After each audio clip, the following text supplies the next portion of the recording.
श्री गोचर शासन की है। दूसरा लिखा है संसार अवस्था का स्वरूप।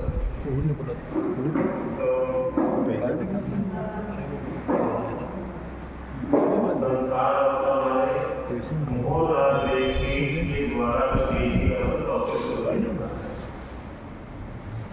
संसार अवस्था का स्वरूप माने मोह राग देश के द्वारा जो जीव की अवस्था होती है उसका स्वरूप है।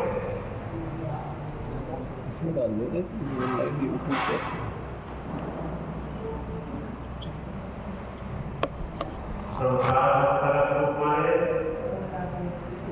मोह राग देश के कारण जो जीव की अवस्था होती है उसका स्वरूप। मिथ्या भाव अभाव से जो प्रत्यय भाव,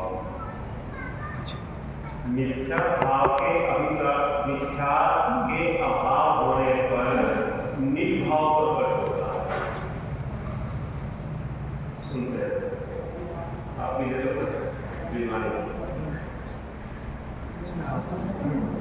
मिथ्या भाव अभाव से जो प्रगति निर्भाव, तो जो निर्भाव प्रकट है यह मिथ्या के अभाव होने पर प्रकट होगा। जो निर्भाव है वो मिथ्या के अभाव में प्रकट होगा कि मिथ्या के समय में निर्भाव प्रकट है, लेकिन मिथ्या के कारण वो प्रकट दिखाई देते हैं। सो जयवंत हो सदा, जयवंत माने वो त्रिकाल निर्भाव, जयवंत माने प्रकट ही है।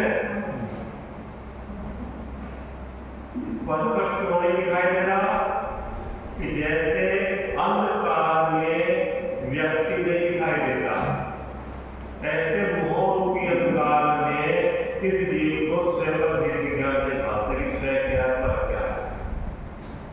तो समय ज्ञान होने तो विभाव मिलकर निज दिखाई देता, तब पर दिखाई देता। यही मोक्ष उपाय, अर्थात मोक्ष माने यही मोह को क्षय करने का उपाय। ठीक है ना। अच्छा, किस नंबर का प्रश्न था? नवीन पद्धति।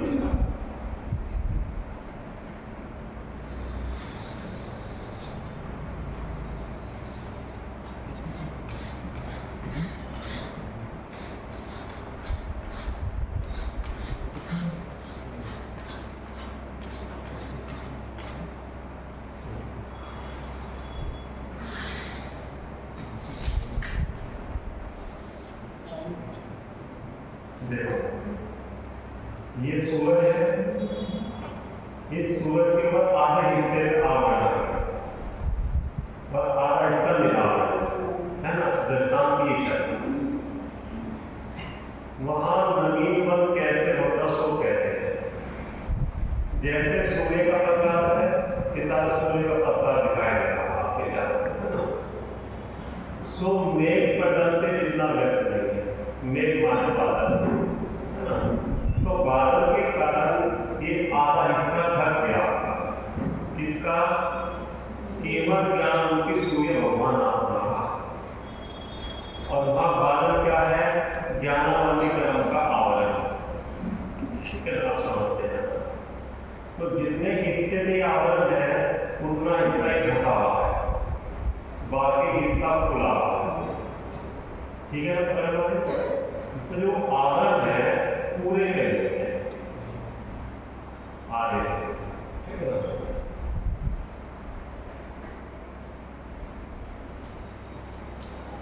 या पूरे जैसे दर्पण पे कर्म की धूल आगे बैठ जाती है ना, ऐसे आवरण कैसे बैठा,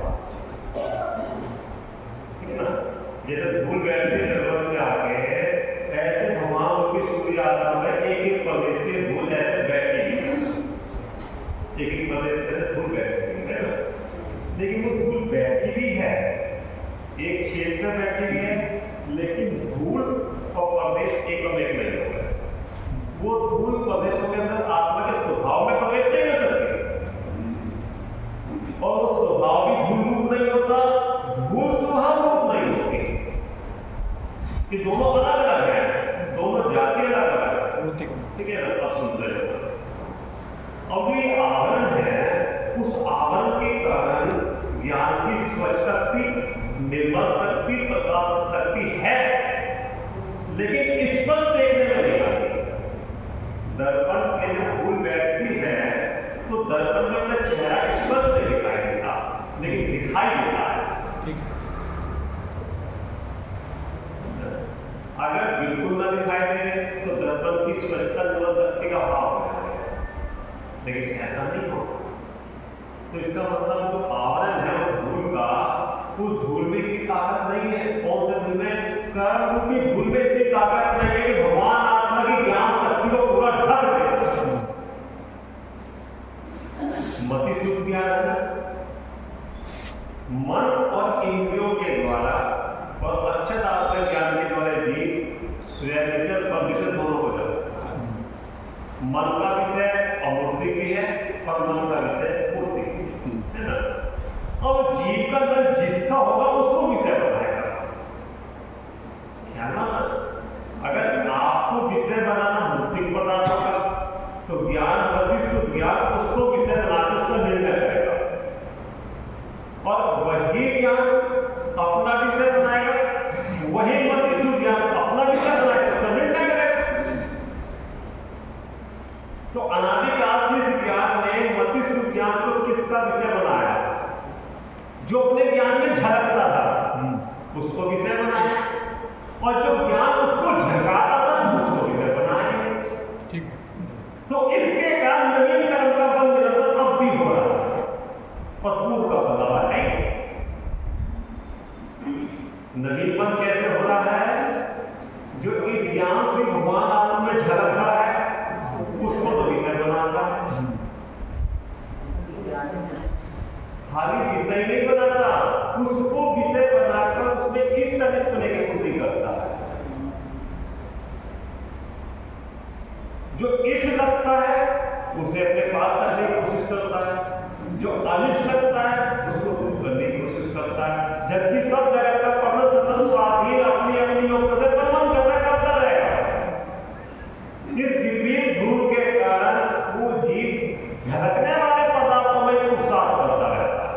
वो ज्ञान का जो व्यापार है, वो ज्ञान का व्यापार ज्ञान में चल रहा है कि ज्ञान का व्यापार कर्म में चल रहा है?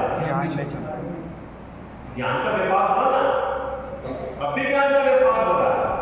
अब समझ लो, ये ज्ञान का व्यापार अब भी कर्म में किससे हो रहा है? कर्म हो रहा है। बोलो अब भी ज्ञान का व्यापार कर्म वाले किससे हो रहा है? और नहीं हो रहा। ज्ञान का व्यापार हाथ से निर्णय करके मैं कौन हूं, मेरा स्वरूप क्या है, मेरा कार्य क्या है, मेरा लक्षण क्या है, अगर वो यहां से निर्णय करके अपने ज्ञान का चेतन लेगा, चेतन में वो पूर्ण यहां हो तो नवीन कर्म का बंध नहीं होगा।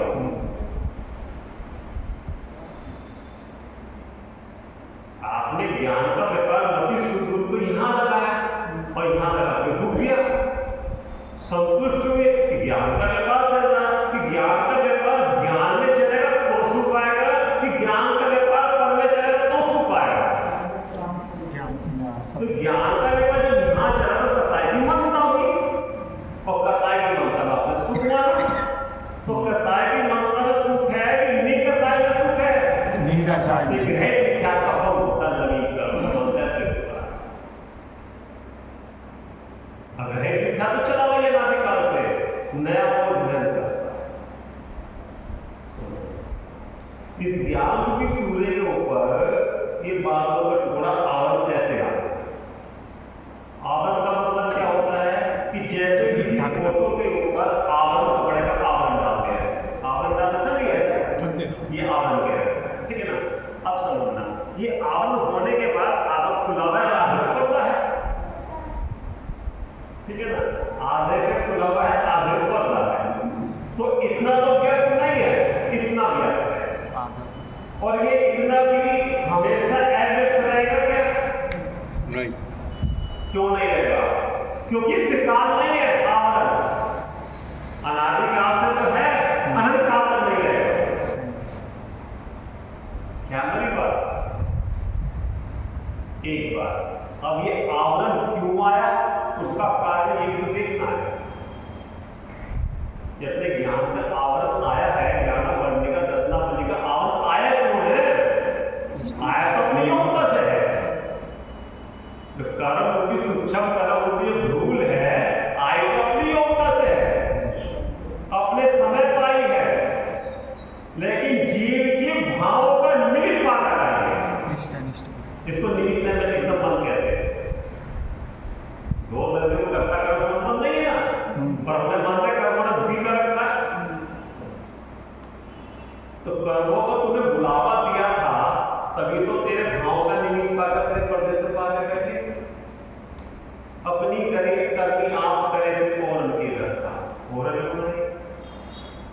अगर जीव कर्म के उदय में ज्ञाता रहता तो ये आवरण आता है नहीं। अपने में सावधान रहते तो रोज सफाई करते ना अपनी। ज्ञानाभ्यास करें मन माई ताकि मोह मातम ना। जब ज्ञान की सफाई करते तो मोह रूपी जो बुद्धि कैसे आगे बैठती आगे दर्पण पे। अब समझो, अब ये आवरण है, आगे है आगे है, तो ये व्यक्त है कि नहीं ये हिस्सा?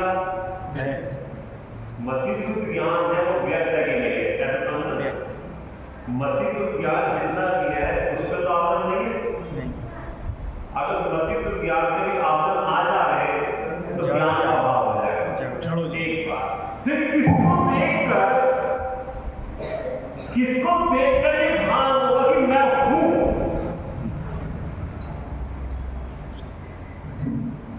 अगर उसका भी अभाव हो जाएगा, अपनी सत्ता का भी अभाव, लक्षण का भी अभाव हो गया, तो वस्तु का अभाव हो गया। हमें नहीं पता कितना खुलावा है, कितना, ठीक है ना? अब ये जो इतना आवरण है ये सदा काल रहेगा क्या? नहीं। ये आवरण अनादिकाल से तो आया था। तो आने का मतलब क्या है?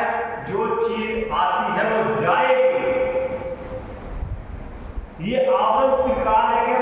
नहीं। अविनाशी है क्या? नित्य है क्या? नहीं। जीव के साथ में कौन सा संबंध है? इसके साथ में एक क्षेत्र तो एक क्षेत्र में रहने पर धूल और क्या दर्पण एक क्षेत्र में रहने पर ठीक हो सकते हैं? क्यों नहीं हो सकते? प्रदेशन उनके कारण समान प्रदेशन का जिस सबके कारण दर्प किसी न किसी आकार रूप में रहता है। समझ, ये जीव का प्रदेश गुण है पूरा का पूरा, ये आकार, ठीक है ना? अब जीव के दर्शन ज्ञान आदि अनंत गुण इसमें व्याप्त है, और वे ज्ञान गुण जितने भी हैं वो इससे बाहर नहीं निकल सकते, अपने अपने आकार में व्यापेंगे। तो जीव के जो ज्ञान दर्शन है वो बाहर नहीं निकल सकते, और इसके नजदीक में जो अन्य द्रव्य है इसके अंदर प्रवेश नहीं कर सकते। कि क्यों नहीं कर सकते? जगह ही नहीं है इसमें।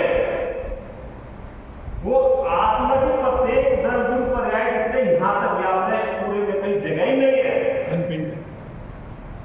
तो जब जगह ही नहीं है तो कहां घुसेंगे? हमें दुखी कर दिया तो दुखी तो जब गए थे वो घुसेगा दुखी करने के लिए। आपके ज्ञान में घुसेगा तभी तो दुखी करेगा। जो सूरज ज्ञान की सूरज है वो त्रिकाल है कि क्षणिक है? त्रिकाल। वो आया है कि था? बादलों के ऊपर आने पर भी उस ज्ञान स्वभाव में कुछ फर्क पड़ेगा क्या? नहीं। पड़ा है क्या? नहीं। मति शुद्ध ज्ञान होने के बाद भी वो ज्ञान अब भी पूरा का पूरा है या नहीं है? पूरा है। कैसे?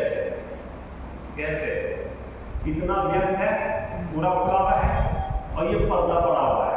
तो पर्दे के आगे तो व्यक्त नहीं है, लेकिन पर्दे के पीछे पूरा है ना? तो ये आता है कि पूरा है? पूरा ही है। ये अंश है कि दोनों मिलके अंशी है? अंशी।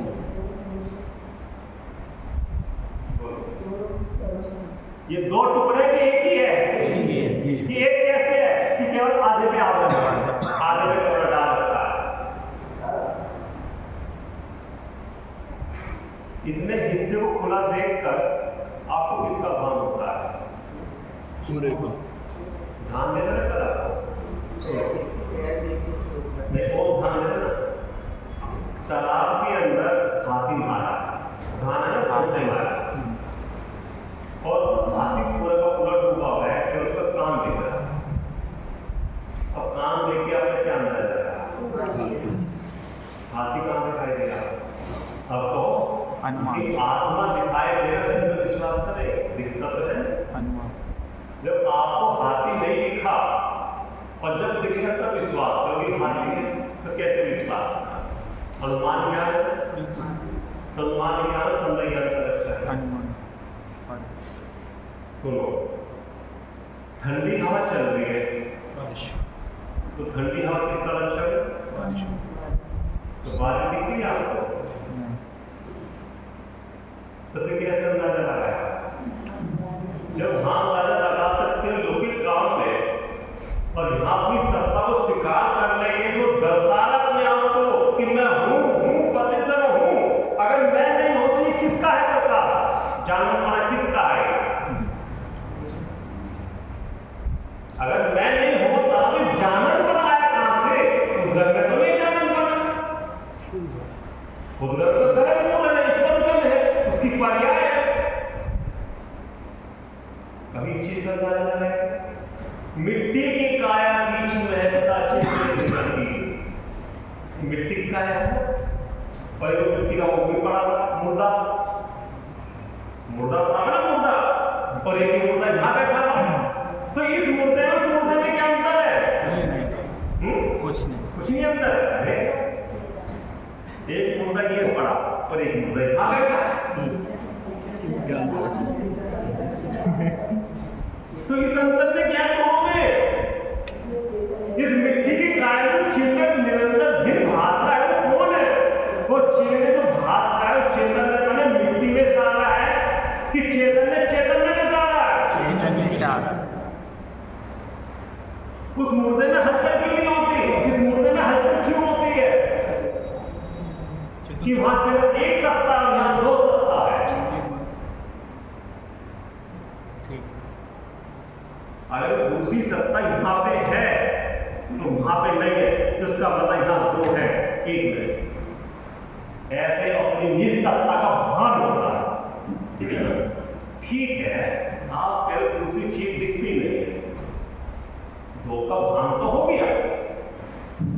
क्योंकि ऐसा भैया, जब तक सत्ता का स्वीकार नहीं होगा तो कार्य किस में करेगा? अहमपना किस में करेगा? जब सत्ता ही नहीं दिखाई देगी, मतलब कोई वस्तु दिखाई देगी तभी तो अहमपना करोगे उसमें। जमीन होगी तभी तो उसमें आप अगर बिल्डिंग बनाओगे,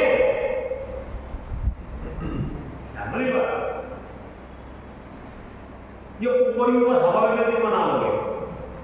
ठीक है, उस शिष्य ने दो को स्वीकार होगा कि दो है, लेकिन अब भी उसकी जिज्ञासा थी कि क्या कि दिखता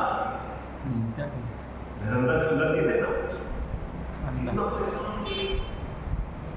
उनको ये तो स्वीकार हो गया था आत्म सिद्धि में, जिसमें शिष्य गुरु के प्रश्न है। उनने प्रश्न कहा कि हे गुरुदेव, मेरे को ये तो भान हो गया कि जीव है, ये भी भान हो गया कि जीव अविनाशी है, ये भी भान हो गया जीव क्षणिक नहीं है, ये भी भान हो गया जीव अखंड है, खंड नहीं होता, लेकिन दिखता है।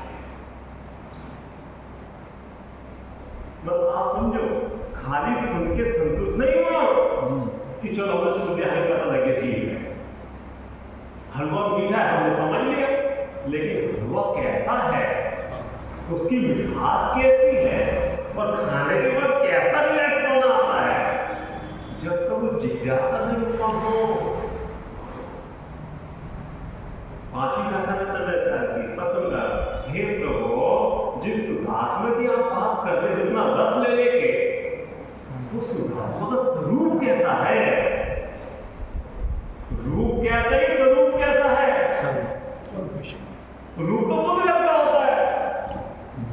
स्वरूप कैसा था, उसके दिमाग में कभी दूसरा क्यों नहीं उठा कि भगवान हमें ये बताओ कि पुण्य कैसे उत्पन्न होता है, सामग्री कैसे प्राप्त होगी, कोई रिद्धि सिद्धि चमत्कार, भव से थकावा जी, भव से थकावा भव से विकल्प थकावा जी जब थक जाता है तब श्री गुरु का जब उसको निमित्त मिलता है, योग मिलता है, उसकी पात्रता पड़ जाती है, संसार निकट आ जाता है, काल अवधि आ जाती है, संसार से निकलने का समय जिस कार्य में थकता है वो जी ये पसंद करा कि हे प्रभु दिखता क्यों नहीं, आप सुनो। तो गुरु ने कहा हाँ काम में अंधा है क्या, जो तू कह रहा दिखता नहीं वही तो तू है, मुर्दा तो नहीं बोलता, समझना क्या था, दिखता नहीं कि देखता नहीं, देखता नहीं, और किससे देखना चाहता है, इंद्रियों से, आंख से दिखेगा, जो विषय ज्ञान का है तो ज्ञान ज्ञान से दिखेगा, इंद्रियों से दिखेगा वो ज्ञान से देखेगा। सुनो, हवा दिखती है क्या, है या नहीं है। बताओ कैसे, अब कैसे बताओगे, अनुभव से भूख दिखती है क्या, नहीं दिखती है, हवा भी दिखती है, अगर दिखती तो उपचार कैसे करता, पीड़ा दिखती है क्या आपको, पीड़ा महसूस दिखती है कि नहीं है, दिखती है तो आपने डॉक्टर को बताया ऐसे ऐसे होता है अंदर में, तो कौन देखता है, आंख नहीं देखती, ज्ञान देखता है, डॉक्टर साहब ऐसे ऐसे हो ऐसे मवाद हो रही है उसके अंदर, तो किसने देखा, आंख ने कि ज्ञान ने, कब कब जब दृष्टि को सूक्ष्म करा, उपयोग को एकाग्र करा, सारे विषय बोल करके उन्होंने दृष्टि का विषय क्या बनाया, वो उपयोग को चारों तरफ से समेटे किसने लगाया, आप सुनिए, जो चीज नहीं दिख रही थी विषय बनने के बाद और उपयोग एकाग्र बनने के बाद दिखने लगी अमूर्तिक थी ना वो सारी चीज, कीड़ा भूख अमूर्तिक थी ना, तो कैसे दिखी वो आप, जब उसको विषय बनाया और उसी विषय को फोकस करा, हाईलाइट करा उस विषय को, तो हाईलाइट करने से क्या होगा कि आपको एक ही विषय बनाना पड़ेगा दृष्टि को,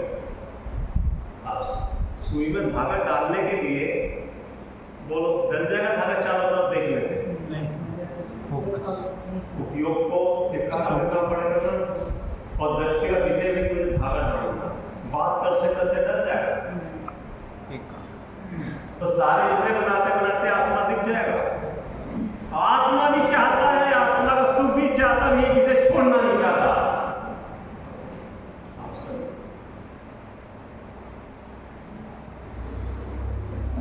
एक लक्ष्य, एक ध्येय, एक सत्य, एक ही है, और उसको एक लक्ष्य बनाकर उसको दृष्टि का विषय बना ले और दृष्टि का विषय बनाकर उपयोग को सारा समय को उससे समर्पित करे, तब आत्मा देखने में आता है। सबका अपना अपना विषय है ना, किसी का कोई विषय, तो सारे विषय एक ही विषय में काम करने में कार्य की सफलता है कि सारे विषय में कार्य कर तो सफलता, एक ही विषय कार्य नहीं होगा। चलो अब वही बात लेते हैं, देखो जैसे सूर्य का प्रकाश है सो मेघ पटल जितना व्यक्त करेगा, इस मेघ पटल से सूर्य का प्रकाश प्रकट करेगा, उतने का तो उस काल में हवा है, आधे का हवा, ठीक है ना, लेकिन आधे का हवा भी सदा काल नहीं रहेगा, क्यों, वो आवरण आया है, सदा काल नहीं रहेगा, वो कर्म का जो आवरण धूल है स्थायी है कि अस्थायी है, और वहां भगवान आत्मा मौजूद है, सूर्य में भी केवल ज्ञान में सूर्य वो स्थायी है, ध्रुव है, ध्रुव है, किसी कर्म की अपेक्षा से है क्या? नहीं। किसी कर्म के आधार पे है क्या? किसी के सहारे से खड़ा है क्या? वो बेसहारा है। बेसहारा किसको कहते हैं? उसका भी साथ लोग को बेसहारा से कहते हैं जिसका कोई सहारा नहीं है। ठीक। बेसहारा का मतलब जिसे सहारे की जरूरत नहीं है। ऐसा तो अद्भुत तत्व है, अद्भुत तत्व है। आते अपने स्वरूप की भी बनो, अपने जीव धन की कीमत क्या है, अपनी कीमत का ख्याल नहीं हो। तेरी कीमत वो बढ़ता रहे। लोग ये सोचो, अनुभव प्रकाश में बैठा है, कोई व्यक्ति बहुत समय से दरिद्री में जीवन बिता रहा है, ठीक है ना, और पूरा जीवन बिता रहा है। फिर उसको उसके पड़ोसी ने बताया, भाई तू दरिद्र क्यों बिता रहा है, तेरे घर में तो निधान था। अपने घर की बात कोई दूसरा बता रहे। एक उदाहरण है, सुनना। कोई व्यक्ति रत्नों के समूह में रहता था, रतन द्वीप में रहता था और रत्नों के समूह में रहता था। सुनना, निकाल कर पढ़ना, बहुत रस आएगा उसमें अनुभव प्रकाश में, लेकिन रतन का पार्क ही नहीं था। रतन द्वीप में रहता और रत्नों के समूह में रहता, लेकिन रतन का पार्क ही नहीं था, अनुभव ही नहीं था, परख नहीं थी, जैसे अपने को परख नहीं है, ठीक है ना। किसी समय वो अपनी कर धंधी में हरी कांद वाली पान के चला और तालाब में जब नहाने के उतरा, तालाब का सारा पानी हरा हो गया। और कोई व्यापारी पारखी, कौन पारखी? श्री गुरु पारखी, आत्मा के रसिया, वो परख जानते हैं, तू भगवान सच्चिदानंद प्रभु है, तू पावन नहीं, देहाती भगवान है। वो चमड़े को नहीं देखते, चमड़े जो भी भगवान आता है उसको देखते हैं वो। उसने जब झोरी में देखा कि जो हर तालाब का पानी हरा कैसे हो गया, अपने आप तो नहीं होता, ये हरी कांत मणि का प्रभाव है, और हरी कांत मणि बहुत महंगी होती है, और ये मूर्ख उसको लेके ऐसे घूम रहा है, तो जरूर उसका पार्की नहीं मूल्य नहीं जाना। जब वो व्यक्ति तालाब से बाहर निकला, कोई झोरे ने कहा कि भाई ये हरिकांत मणि बहुत मूल्यवान है, चल मैं तेरे को उसको मूल्य देता हूं, समझना। राजा के पास ले गया, राजा ने जब हरिकांत मणि को उन्हें कह दिया मेरे पास इसका मूल्य नहीं देगा, अमूल्य वस्तु, वो जोहरी उसको फिर दूसरे राजा के पास ले गया। उसने 100 दिनार मंदिर भर जाकर इतनी घोड़े लैस हो गई, और वो व्यक्ति बड़ा पछताया, इतना सोना मिलने के बाद अब क्यों पछताया? इसका जवाब, इतना मूल्य मिलने के बाद ही क्यों पछताया वो? हैं? बोलो, जब मूल्य मिल गया तो नहीं पछताना चाहिए उसको। मेरे पास मेरी वस्तु और उसका मूल्य कम मुझे नहीं पता, दूसरे को पता है, तब उसको अपनी महिमा आई अपने मूल्य की। बोलो, तू क्या कह रहे हैं? विचार होकर तू प्रभुता संपन्न है, प्रभुता है तो गरीब नहीं है, दीन नहीं है। ये दीनता छोड़, ये दीनता का समय नहीं है, प्रभुता को स्वीकार करने का समय है। कैसे प्रभुता मानता है अपने को? इस पत्थरों से, कपड़ों से, गाड़ी से, इज्जत से, विनाशी के विनाशी है, विनाशी के विनाशी है, जिससे तो अपनी स्वभाव की पहचान मानता, अपनी प्रभुता मानता हो। अंदर में ऐसे हट के चलता है जैसे मैं कुछ हूं,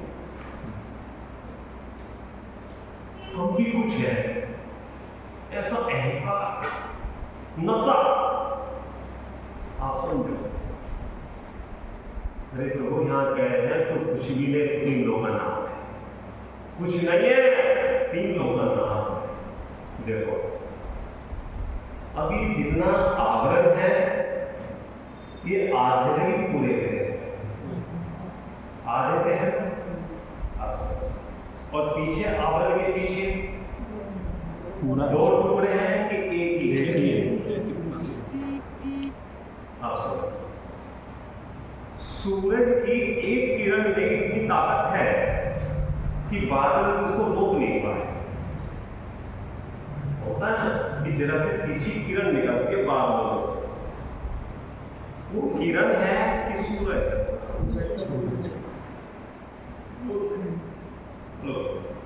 वो किरण है कि पूरा सूरज? सूरज क्यों कह रहे हैं? ये जिसकी है वो पूरा है, उसमें से ही आ रही है। सुबह दिन में चर्चा चली रही, जैसा कारण होता है वैसा कार्य होता है।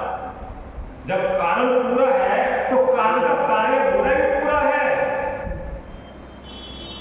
बोलो हे भैया, मिसाल है, कौन सा कारण? त्रिकाल भगवान आपका पूरा कारण है ना, और उसका कार्य क्या है? बोलो, जाननपना। तो वो शुद्ध है कि शुद्ध है जाननपना? कारण भगवान आत्मा शुद्ध है कि शुद्ध है? और उसका जो कार्य पति से मार वो शुद्ध है कि शुद्ध है?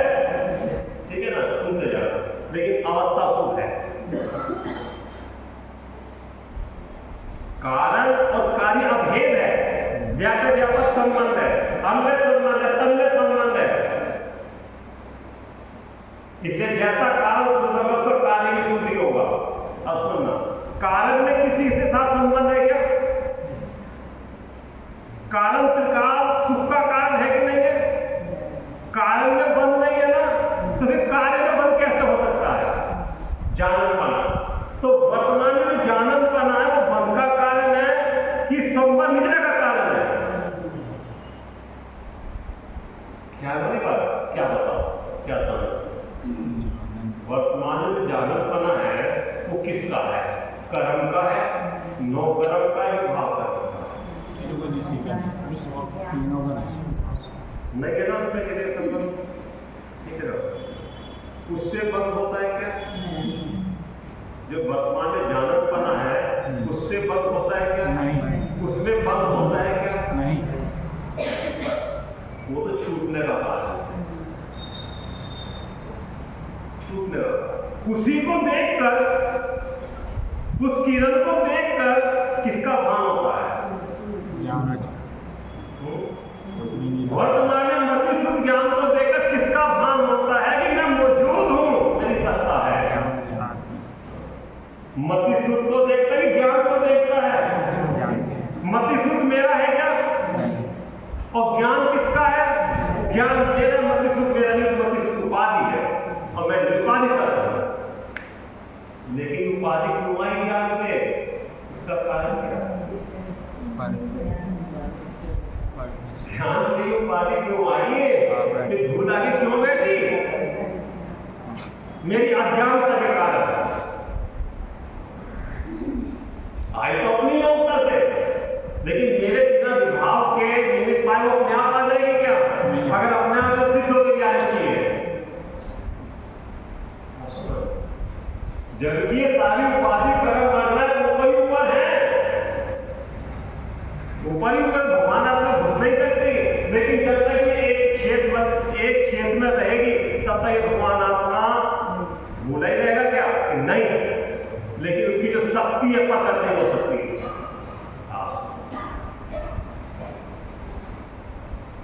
तो अपनी योग्यता से निमित्त में मेरे संबंध से हुई, लेकिन निमित्तों में भोरा के परिणाम है ना। क्या कह रहे थे? उसकी सूरज की एक किरण में कितनी ताकत है, तो पूरे सूरज में कितनी ताकत है इसका अंदाजा। उस एक किरण में इतनी ताकत थी कि वो बादलों के चीर कर, इतने घने बादलों को चीर कर भी अंदाजा लगाना, अभी अंदाजा नहीं लगा। उस इतनी सी किरण में इतनी ताकत है कि पूरे बादलों के समूह को चीर कर अपने को दर्शा रही है। तो जब एक किरण में इतनी ताकत है तो ये जिसकी है उसमें, तो ये जिसकी है उसमें कितनी ताकत होगी, कितना ताकतवर चीज होगा। और ताकतवर चीज दृष्टि में आने के बाद,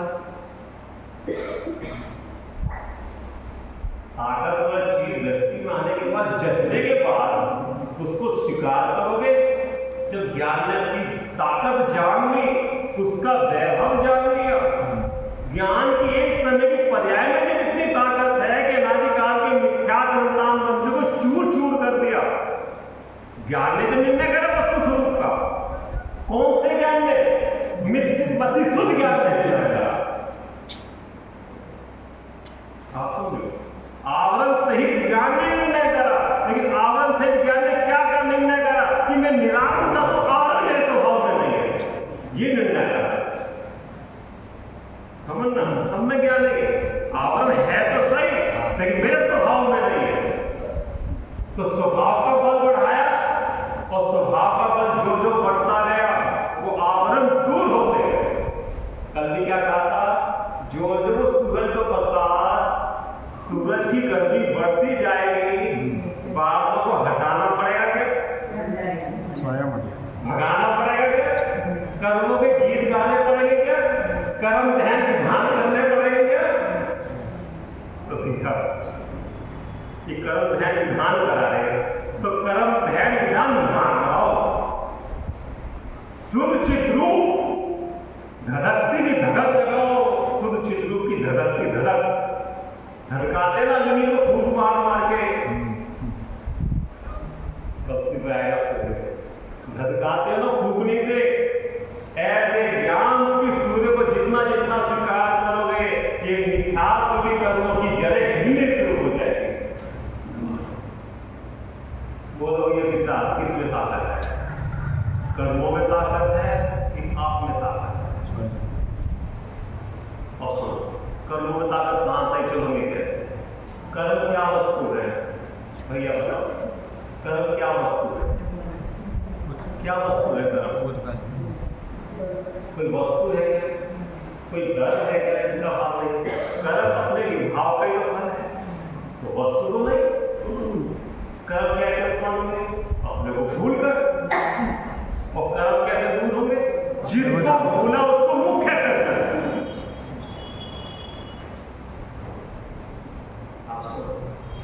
गीत गाने से कहना दूर हो जाएंगे बादल। मैं आत्मा ज्ञान दर्शन में गीत गाता है, दूसरों को सुनाता है। ऐसा ज्ञान में पहले जचे कि मैं ऐसा रूप तत्व हूं। ऐसा रूप तत्व, कैसा रूप तत्व बोलो? उसको चमत्कार है ज्ञान का, चमत्कारी का जादूगर दिखा, जादूगर है ज्ञान को। आप भाग्य किससे चमत्कार में घूमते हो ना? अगर चमत्कार देखो तो सीता जी से देखो, चमत्कार कैसे आत्मा का चमत्कार के अंदर में आया कि मैं अमृत प्रदेश का कुंज हूं, ये अग्नि मेरे को नहीं जला सकती है। चैतन्य का चमत्कार, वो चमत्कार का दिखाई देखो, देवों ने आकर्षित करके पानी हो गया साफ। लेकिन वो आत्मा कौन? सीता जी की आत्मा अपने को आत्मा देख रही थी। आत्मा ने अग्नि को नहीं जला सकती। क्यों? मैं ऐसी स्वभावी मेरे को जला ही नहीं सकती। ये आत्मा का चमत्कार नहीं है। आत्मा का बंद नहीं है। घबराई क्या बंधन में?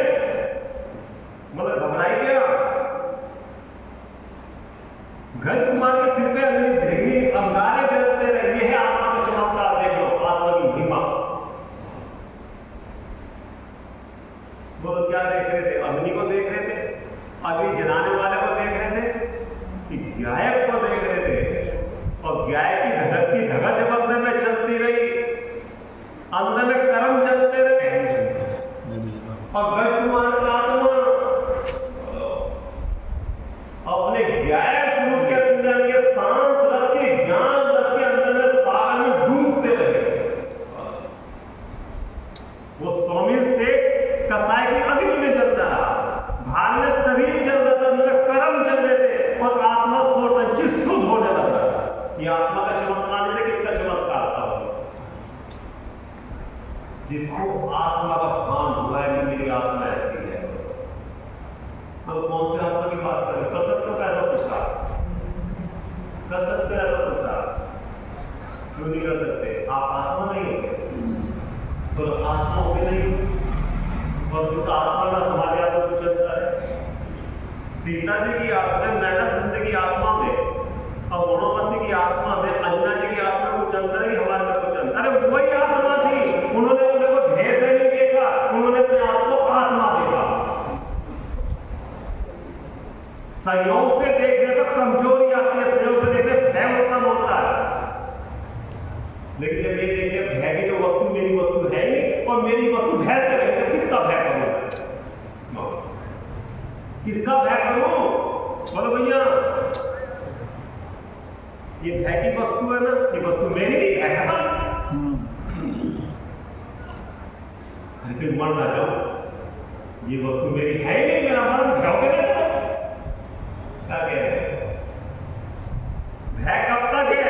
जब तक ध्येय को अपनी देखता है, सर्ववस्तु का तब तक भय है। जो जो प्रकाश उत्पन्न होता जाएगा तो आवरण हटते जाएंगे।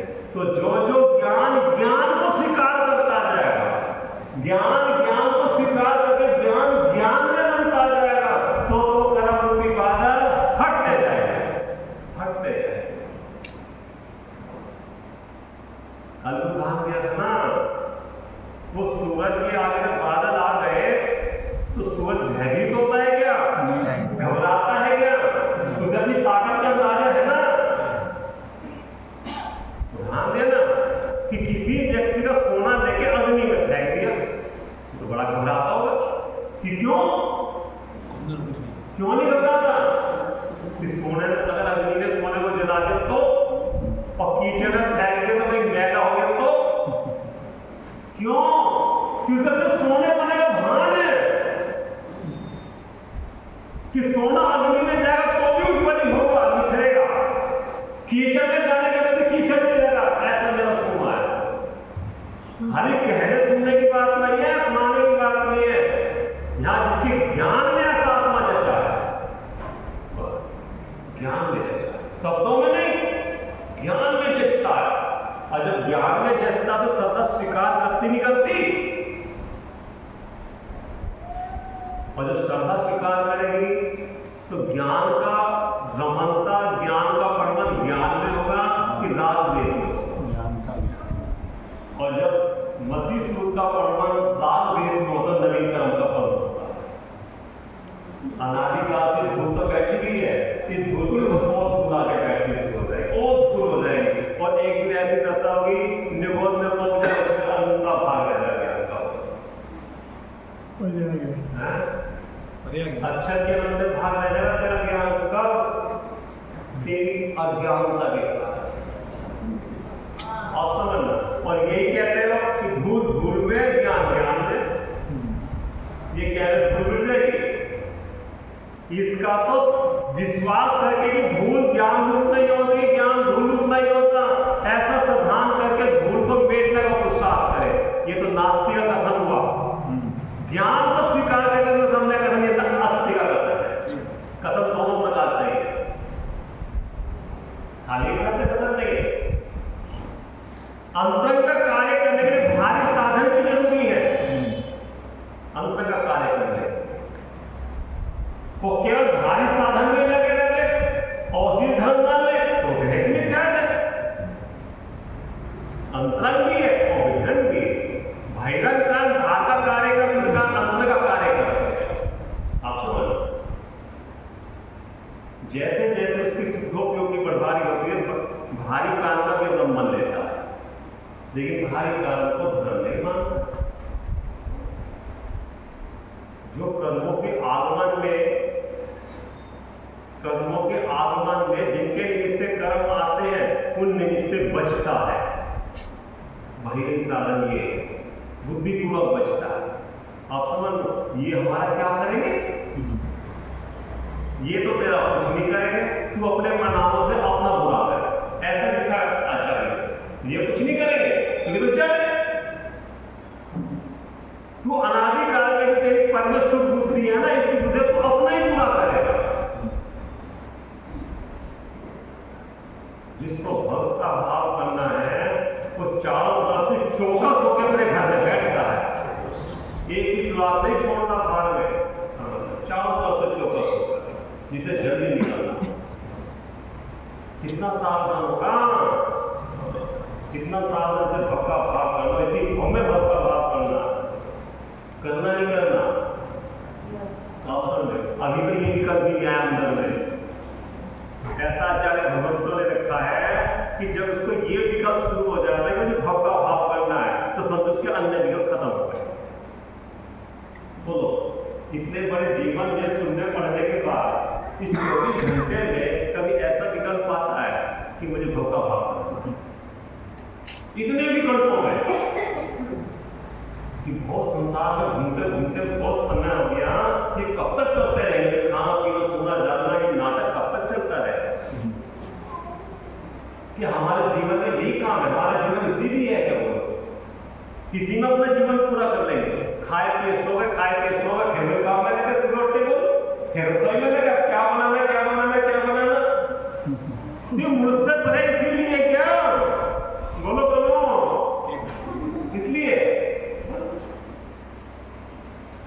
बोलो काय के लिए? बोलो भैया सार्थक करने के, जैसे अंकल जी ने प्रतिज्ञा करी, हे प्रभु हमें शादी करके बंधन में नहीं पड़ना, हाथ में मेहंदी लगाकर तुम क्या सोचोगे हाथ में मेहंदी लगा घर में बैठ जाए? हमें तो अपनी आत्मा का हित करना। धर्म खतरे में है, धर्म खतरे में है। धर्म की रक्षा करने के लिए, धर्म की रक्षा करने के लिए पूरा जीवन समर्पित करके धर्म की रक्षा करोगे तो धर्म की रक्षा तभी होगी ना। ये धर्म है, भारी धर्म के साधन है, ये साधन की सुरक्षा है कि धर्म की सुरक्षा होगी। तो हम तो उदास पीड़ित तो ज्ञाता दृष्टा है, तो मैंने कैसे शोषण करता है, हम तो कुछ भी होकर है ज्ञाता दृष्टा रहते हैं। घर में दिखा ज्ञाता दृष्टा रहता है, मायाचारी करता है, अंदर मिथ्यात्व कसा है, संतान मंदी मायाचारी है। जब धर्म के कार्य में आपके कार्य शरीर से मेहनत करने पड़े, देना पड़े, तब तो ज्ञाता दृष्टा रहते हैं। और एकदम दूसरे दर को कुछ करता ही नहीं, सब पकड़ लो, सब साथ जो होना वो अपने आप हो जाए। और जब घर का काम आगे बढ़ता है, देखो तो ज्ञाता दृष्टा रहेगी, 24 घंटे रात भर लगा रहता है। चौथे समय दर्शन होने के बाद भी ज्ञाता दृष्टा नहीं रहता, सावधान के पीछे ज्ञाता दृष्टा है। चौथे उत्ताप में सावधान के पीछे ज्ञाता दृष्टा है, और जब स्वरूप में लीन होगा तब ज्ञाता दृष्टा होता है। अगर सावधान चाहे तो भी ज्ञाता दृष्टा हमेशा हो जाए तो वीतराग मुद्रा हो जाएगी हमेशा के लिए। आपको मैंने अच्छा भी ध्यान नहीं करना। बर्बादी लोग ना काम छोड़ो, काम से बचने के लिए ना, अरे हमसे नहीं होता, दल का परमाणु स्वतंत्र है, जैसा होना हो जाए। तो खाने पीने की चिंता क्यों करता है? जब भूख मिट होगी अपने आप ही मिट जाएगी। विचार